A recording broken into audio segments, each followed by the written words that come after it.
दरम्यान आता जमावाकडून महिला पोलिसाचा विनयभंग करण्याचा प्रयत्न झाल्याचंही कळतंय। नागपुरातील राड्या दरम्यान भलदारपुरा या ठिकाणी संतापजनक अशी ही घटना घडली आहे। अंधाराचा फायदा घेत महिला पोलिसाचा विनयभंग करण्याचा प्रयत्न करण्यात आला।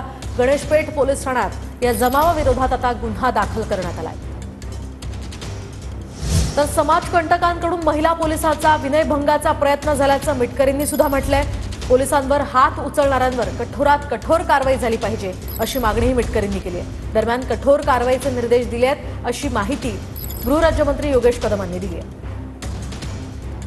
फुटेज जर बघितलं, आज पण टीव्हीवर सर्व फुटेज दिसतंय की महिला पोलिसांचा विनयभंग करण्याचा समाजकंटकांनी प्रयत्न केला। काल स्वतः महाराष्ट्राच्या मुख्यमंत्र्यांनी याबद्दल खालच्या सभागृहामध्ये निवेदन केलं आणि वरच्या सभागृहामध्ये स्वतः उपमुख्यमंत्री एकनाथ शिंदे साहेबांनी निवेदन केलं। त्यावरून नागपूरच्या दंगलीची दाहकता लक्षात येते। पोलिसांवर ज्या लोकांनी हात उगारला असेल त्यांना कठोर शासन झालं पाहिजे। जे औरंगजेबचे समर्थक आहेत त्यांच्याकडून हीच अपेक्षा होऊ शकते, कारण महिला सन्मान हे फक्त छत्रपती शिवाजी महाराजांनी आपल्याला शिकवलं आहे। आणि जेव्हा मुंबईत पण असंच प्रकारे झालं होतं त्यावेळी सुद्धा महिला कॉन्स्टेबलवरती दुर्व्यवहार करण्यात आलं होतं।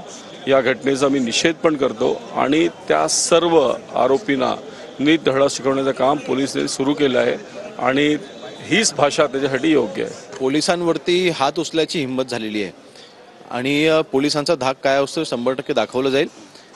कायदा जर का कोणी अशा पद्धतीने हातात घेऊन असे कृत्य केले असेल तर ह्यांना सोडलं जाणार नाही आणि पोलिसांचं मनोबळ अर्थातच कमी होता कामा नये, खाली होता कामा नये। ही जबाबदारी आमची देखील आहे आणि अशा वेळेला कठोरात कठोर कारवाई झाली पाहिजे असे निर्देश